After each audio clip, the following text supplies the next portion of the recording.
When I wake up in the morning, I got sunshine on my mind. My body gets to moving, and I've got a little time. Welcome to a very special show for the Morning Wood Show. I am the legendary Maurice Bouvier, and I have a very special guest here. If you can't tell by the nose, the eyes, and the smile, this is my mom. Hello. Welcome to the Morning Wood Show. Thank you. This has been a show that I wanted to do for some time now. You don't see Mr. Richard Sky. We love Richard Sky. But this is a one-on-one with Bouvier, so that you all can just learn more about me and learn more about how I became so fabulous. So we are going to talk and we're going to have a good time and share. So I hope that you all enjoy the show. I hope that someone is helped by the show. I hope that someone smiles by the show, because this is something that we're going to have fun with. So, and as you can see, we get a lot of our fashion from one another. She's glittering, I'm glittering and blinging, and yes. So, anything you want to say? No, I'm glad to be here. You just gonna welcome, you just gonna let me just go on into the show? Oh, no. No, it's nice to be here. As you can see, I'm the better looking one. Oh. Okay. Out of respect, I'm gonna let her have that. But we're gonna get into our one-on-one with my mom and I. And I don't know when you all are gonna see this show, but happy Mother's Day to all the mothers out there. And let's go. So, what I want to know, what was little Bouvier like? Now I know I wasn't a Bouvier when I was little, but we're just gonna, for all intents and purposes, we don't need to use my government name. So, what was little Bouvier like growing up? What was I like growing up? Well, he was just this precious little baby from day one. He was just a gift from God. I mean, he was just this precious little baby, full of life, love everything and love everybody. Most of all, love music. He just loved music, and when you put gospel on, it was just driving him crazy. He just would sing and he would dance, and you couldn't even get him away from the studio back then. But he just always was kind of a little different, from everybody that's like neat. He had this like real neat, like he wanted to make sure his shirt was tucked in, and he loved to wear the dressy clothes to church. He was kind of little strange for, Oh, the shade. But he was just very nice to everybody. Always had this nice attitude and just this wonderful kid, So, you kind of, look at your kid and you go, wow, he's really special, And, like I said, he was a gift from God, and I could just see that it was just so much. He just inherited so much, and I could just look in his eyes, and he was always so excited and full of life. Christmas, he loved Christmas. It's just one thing he would always do: take all his toys apart. He never played with toys. Fisher Price back then, you could never take them apart. He could. He wanted to know what made everything work. If it was a train, he wanted to know how to go across the track. He just destroyed everything you bought. But it was a good, unique thing, And I could even take Fisher Price toys. And yeah. Fisher Price were toys that did not break. Yeah. But I broke them. Yeah. Now, growing up, I saw myself as my grandmother's 11th child. My grandmother had 10 kids, and I always saw myself as her 11th child, because I spent most of my younger years with my grandparents. Wherever you saw my grandmother, you saw me. And it was usually at the mall or church. Yeah. So and your aunts too. And my aunts, I can't, but I remember most times being with my grandmother. So like most people, it's not uncommon to have been raised by your grandparents back in those days. So was there a certain way that you felt, because I spent most of my time with my grandmother? No, I think grandparents always have that special love, and they always can give you something that a mom can't. And when I had my son, I was 18 years old. So I was still having fun. So, and I was living with my parents, and to leave him in my parents' care, I had nothing to worry about. So I could Mom, I'll be back. I didn't have to worry about anything because I know my mom and my sisters was going to take care of him. They was just going to make sure he had everything he need. So, I would still go out with my cousin and party and have a good time and come back and 2, 3, 4 in the morning, and he's sleep laid up under one of his aunts, and then they would, get him up to go to church. And of course, my mom was real strict about us going to church, so it was really, coming 3 o'clock in the morning and then trying to go to church.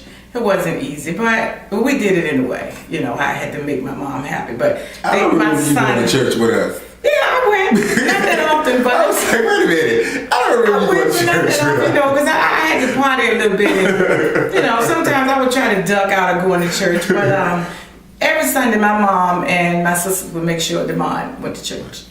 Even when I had a little hangover, something like that. So those of you that don't know, I was raised in the house of the Lord. Yes. Yes, he was. Hallelujah. Yes. He was definitely raised. But the thing about it is, no matter how much time I spent with my grandmother, I always wanted my mom home. It was something that I never thought that my grandmother was my mom. I never called my grandmother mom. I knew who she was and her role in my life, and I always wanted my mom. So it got to a point where, as I transitioned to my latter years, we got to high school, and I wanted to move with my mom.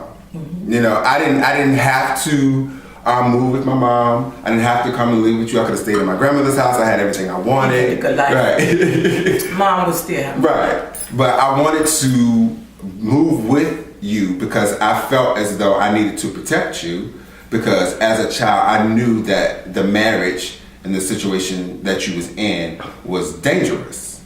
So I wanted to move there so that I could protect you. How did you feel about me coming into the situation that you had going on with my stepfather at that time? Well, I didn't want you there because back in the day when you get married, I was raised really old-fashioned, and I did a lot of reading the Bible. And I just believe once you said I do, for better or for worse, you have to hang in there. And for a long time, I really believed that no matter what, you hang in there and you keep your marriage strong. But the man that I married was not a really husband. He had a really bad childhood, and he couldn't get it together. And I did not want to involve my son in that situation because my son always was raised a certain way and had the good life. I did not want him to see the anger that this person had, because I didn't want him to, sometimes when you're around adults, you develop what you see. And I just did not want him to get the angry side of this person. And, if he was there, which he did, saw some things that, he probably didn't like, and probably, I'm going to take up for my mom, but you wouldn't want your child to take up for you. I was grown and I could make my own decisions, and, I just got to the point that I wanted to be married, and I wanted to, because I had the mom when I wasn't married, so I wanted this marriage to work because my second child, it was her father, and I wanted that family life. I really wanted it so bad, but when I realized it wasn't worth it, it was time to let go, But both of my kids, I think, kind of got scarred from that, a bad relationship. So what scars? What scars do you think I have? I personally know that what I took from that, I'm very non-confrontational. I don't like confronting stuff. I don't like to argue, because I saw how arguments, would build up and turn into other things. So for me, I think that's what, and I was always afraid to be around men because of that. But I feel like in my relationships now, I don't stay. It's like, if it's not working or we can't get along, I am out, because I grew up where I saw you stayed, and you stayed for so long, and you stayed longer than I wanted you to stay. I was sometimes like, Mom, why don't we just get out of here? We don't have to stay here. But as a child, I didn't understand Right. It's like, what you were staying yeah. for. Because for me, it just didn't make sense. I just was like, this is not worth it. But I was not going to leave you there with him. Because like for me, I can honestly say I thank God that I still have my mom. Because there were several nights that I just knew that I was going to wake up and I would not have my mom.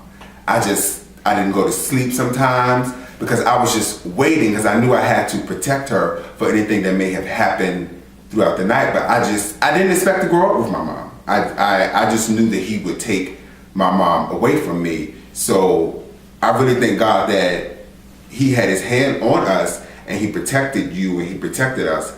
And that's a situation that we can look back on and know, you know, I don't want to live through it again throughout my relationships, and I know I don't want you to live through it again through any of your relationships. So I think that's why I'm so particular when you meet new people and I see you maybe, because I knew that he had some issues, but I didn't really think that he would kill you.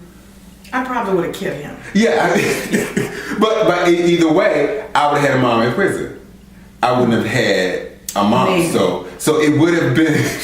You know, they kind of, you know, you can take them to the country and bury them in the ground. Yeah, nobody can find the remains. You know, It would have still been a situation of mourning, because I could have been mourning your death, or I could have been mourning losing you to the prison system.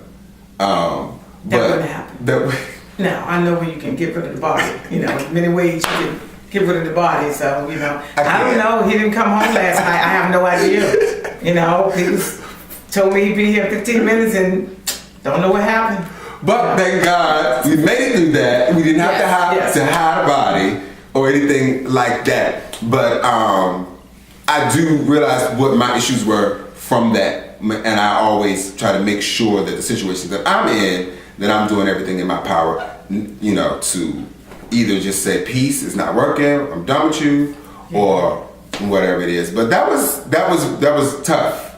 But it did give me character, and it did give me something, not just a scar, but it gave me some wisdom. Having made you right, it made me stronger. And know which not to accept in life. Right, what not to accept in life. Right. But so what was like? He wasn't my father. But what was your relationship like with my father? My father is deceased. But what was your relationship like? Tell me about my father. Your father was my first love. And I didn't know that. Yes, he was my first love. And he just had this nice, smooth, you know, cool, just... That's me. Yeah, he just had all the respect for a woman and mannerism, and I love that. And he always wanted to go out and buy me things, and you know, even though he wasn't, you know, all together, he was from a really poor poor family background, and you know, he didn't really know his dad that well. Okay. But when I met him, he was in love with me. I know he loved me a whole lot, and we just had this wonderful relationship, and he wanted to be a part of your life so bad, but you know. Yeah, I was young and I wasn't thinking about marrying anybody. I was having fun, you know. And so my parents was really kind of strict. They kind of kept you to themselves. They didn't, you know, when I went places, like when I would go to your dad's house, I didn't take you that much around his family because my family, they wanted you there. My mother and father, two wonderful people, they wanted to raise you the right way. Right. And so they would tell me I could go whatever, as long as he stayed. Yeah, you was gonna stay there. You was. Right. I could not drag you all across the town and catch the bus and do all the things I did. That's why I don't like catching the bus now. Right, they would not allow me to take you to do, you know, the things that I did. So you was pretty well protected, you know. Okay. But yeah, you had a unique father. He just, I think being with him taught me so much about respect because he was my first love, but nobody had never treated me the way he did. You know, you can't find that anymore because he would, it's so nice to know that someone would just send you flowers to work. And that's the type of person he was. He would just show up at my desk with flowers or, you know, he was just this nice guy, and you can't find that now. So what about him that you see in me? Oh, a whole lot. You kind of got both of us, you know. You got that soft part from him, right. The nice, all the respect you can have for someone, and the giving. You got all that from him. Now, the fighting part, you got it from me. The part that I'm not going to take this, or it's my way or no way, it's the highway, you got that all from me, which I heard from my mother. And that side is further developing. Yes. And some people will attest to. Yes. But, I like that side. That side gets people together, keeps people in line. Yeah, so they won't run all over you. Yeah, that's the bad side of me. You're not gonna run over me, you know. Right. I got the fighting side where every time, you know, something happens, I want to fight, and then. But I'm past that now. I'm older. But you are. I'm older, but now still, you know, it's a good fight, and you know. A good fight. Yeah, if I think it's ready to be a good fight, I'm ready to fight. You know? But yeah, some things just don't go away. So, what are some of the funniest moments you remember, just between us in general, or some of the funny things that you saw me do, or that people don't really know? Well, you just got this real side of you that I can't quite figure it out, but I used to have all these dreams about you when you was little. You had scary dreams about me. I just was dreaming, and like it was like that God was trying to tell me something about this baby that I was carrying inside of me, and then when you was born, I kept watching you, and still like God was trying to tell me something about you, and I couldn't quite figure out what it was. And even it was some days that I would have visions that you was there and you wasn't there, and they was kind of getting really scary. Sometimes I heard you call my name. Yeah, and this was you're not scary. here. Yeah, probably you was doing something wrong. Oh, we won't talk about that. No, I wasn't doing anything wrong. Sometimes I'll just be sitting here and I will hear you say my name, and you're not here. Yeah. But you would say my name. And like one time you called me, I was so sick, and I think I had maybe a stomach virus or something, and I was so sick.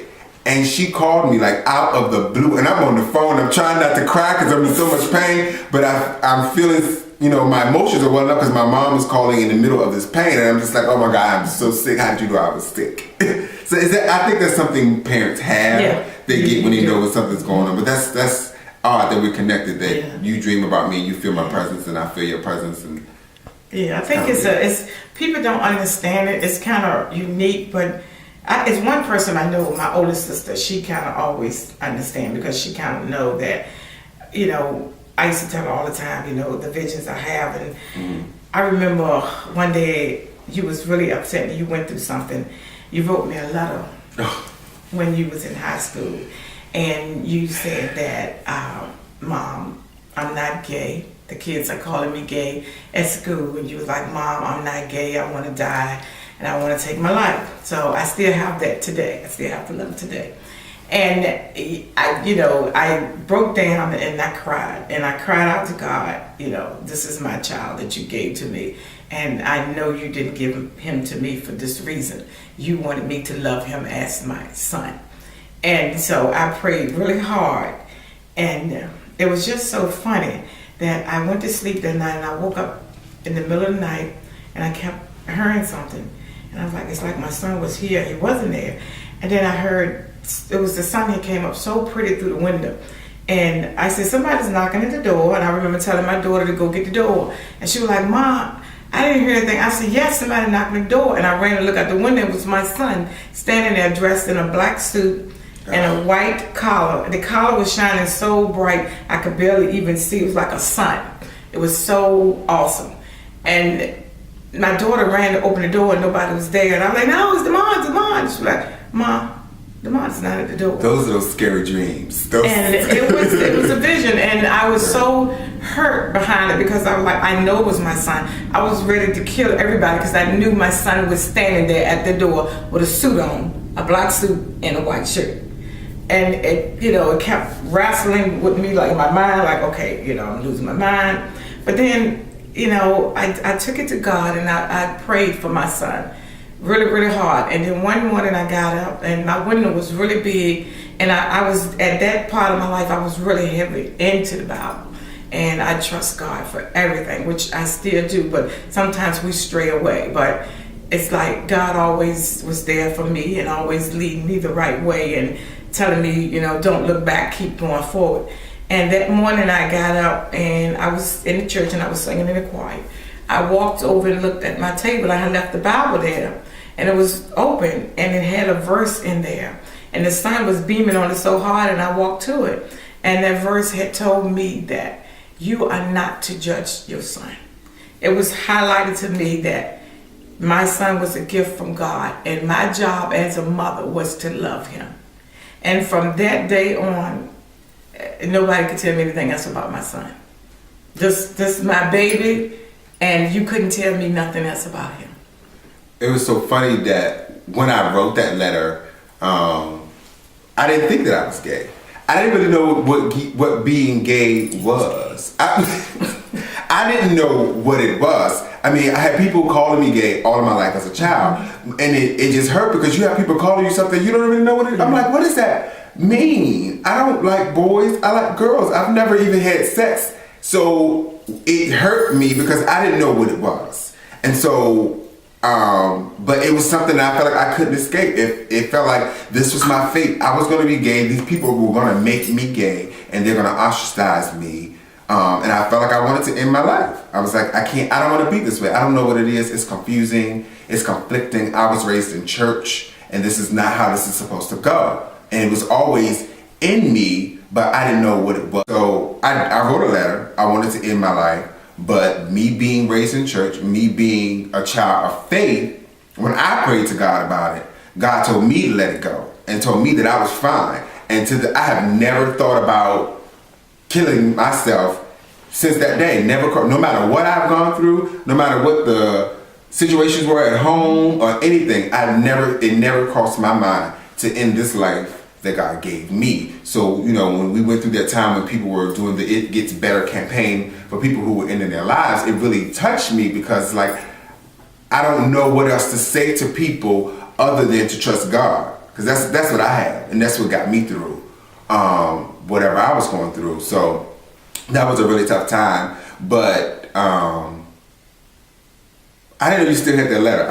Yeah. I don't know why you still have that letter. Because it's very special to me. It's special, but I would prefer if you would rip that letter up because that's never going to happen. Right, it's not going to happen. Somebody else might need to see that. Somebody else might go through that, and I can use that. So that's what I keep it for. Well, we can segue into, I know you all know because we talked about it on the Morning Wood Show, one of the NBA players, Jason Collins, has come out and he has announced to the world that he is gay. And I commend him, and I'm so happy that he has the courage to do that. And I hope it really brings more people to the understanding of loving themselves, because that's where it starts. It's not just about coming out of the closet saying I'm gay. It starts with I need to love myself first.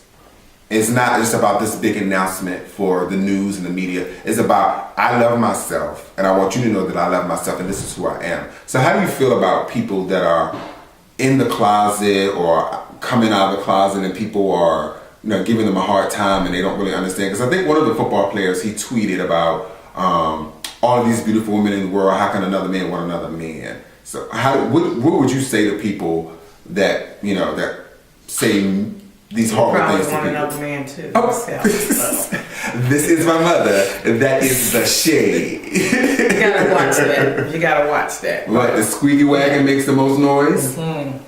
Yeah, but the basketball player, one thing I really like what his brother said, that this is my brother and I'm going to support him. Mm-hmm. And I'm going to be there for him and I'm going to protect him. Right. I mean, I love those words. Right. That's what people need. And it was really awesome to hear that. But you have in life, you make your own choices. And one thing you say, love yourself first. Right. And don't waste your life worried about how other people's going to feel about you, how they're going to accept you. Who cares? It's not up to them to accept you. Accept yourself. Love yourself. It starts here. Yeah, it's too much out there. You gay, so what? Go get your education, get the job you want, be who you want to be. Mm-hmm. Don't sit there and hold this thing, I'm gay, I gotta hide in the closet, nobody's gonna accept me. Oh, come on. We may not be gay, but Lord knows if you open up my closet, There's a lot more than wigs and gowns in there. Yes. So it just, to me, it just shouldn't even be about that. Right. You know, it just not me. This is my son. I love him more than anything in the world. It's nothing you can come and tell me about my son. I'm at peace. I had a relationship with God, and He already told me that's not your job. Right. You know, you are to love him. And to any parent who have a gay child, don't throw your child away. Don't be so quick to say you can't come to Thanksgiving dinner, you can't come to Christmas dinner because you're gay. Think about what you have done. Right. Think about the things that you know you have been through. Don't ever get rid of your child. You know that's somebody God gave to you to love. You don't have anything else. You don't have nothing to do with his personal life. Love your child. You know, go to parties with him. Invite him to dinner. Have a good time. Accept the person that he chose to love. You can't pick for him. So I can get married? You can do. Excuse me.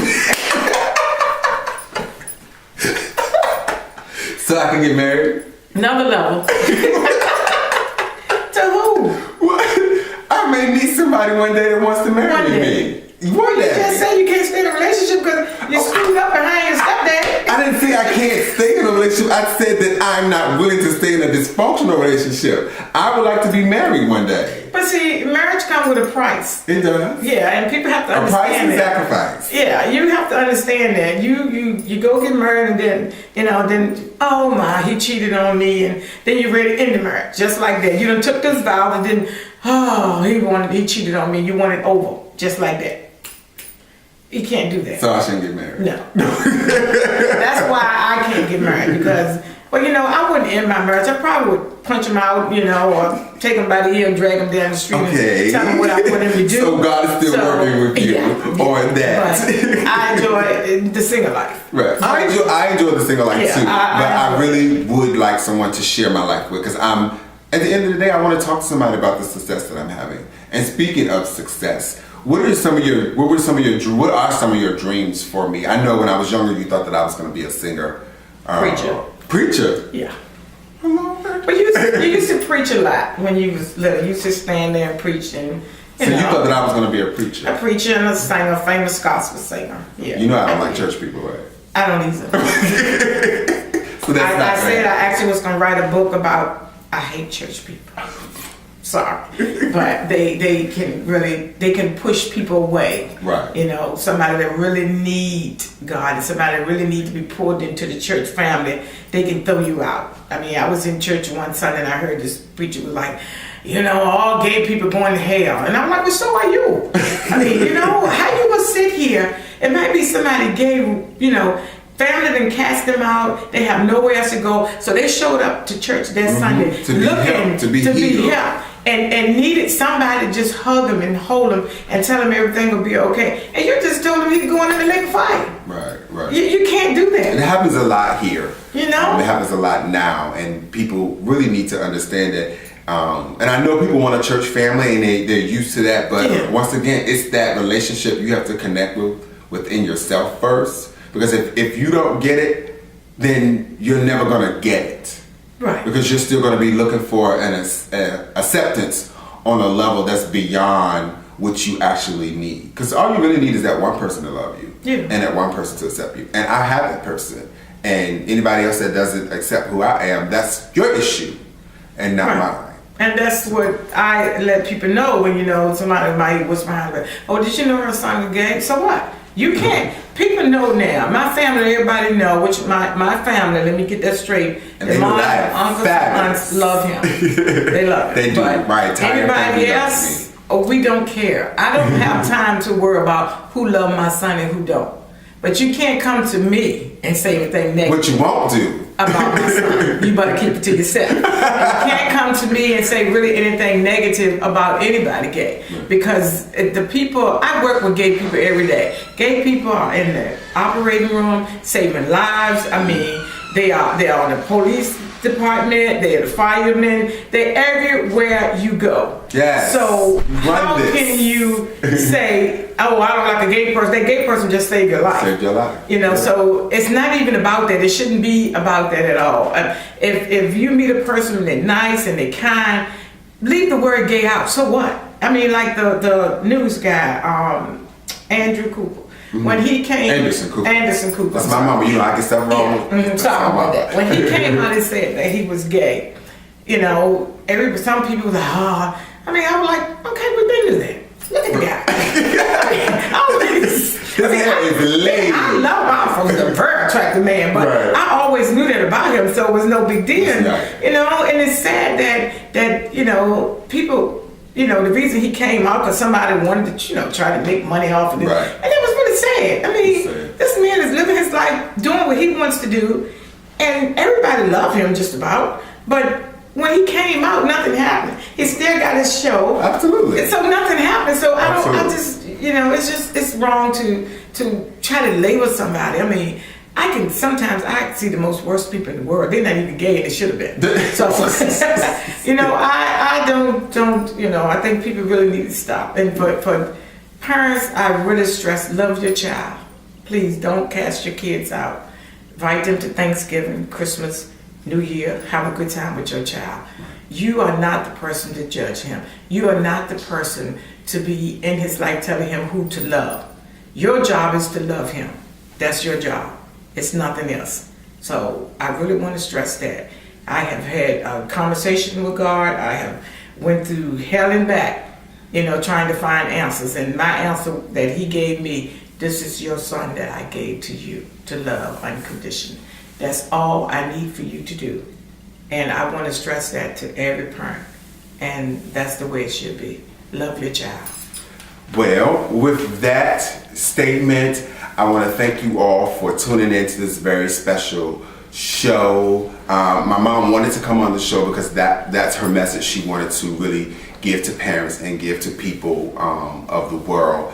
And once again, I am the international fabulous Demar Maurice Bouvier. You are watching a one-on-one with Demar Maurice Bouvier, and this is my wonderful mom. And if your mom decide no matter what that she don't love you, she don't want to have a thing to do with you, call me up. You need Christmas dinner, Thanksgiving dinner, call me up. My family would love to have you over. We just love everybody. My parents, my aunts, my sisters and my brothers, oh, they love everybody. Just call us up. We'll make sure you enjoy yourself Christmas and New Year. This has been the Morning With Show. Thank you so much for watching. Peace.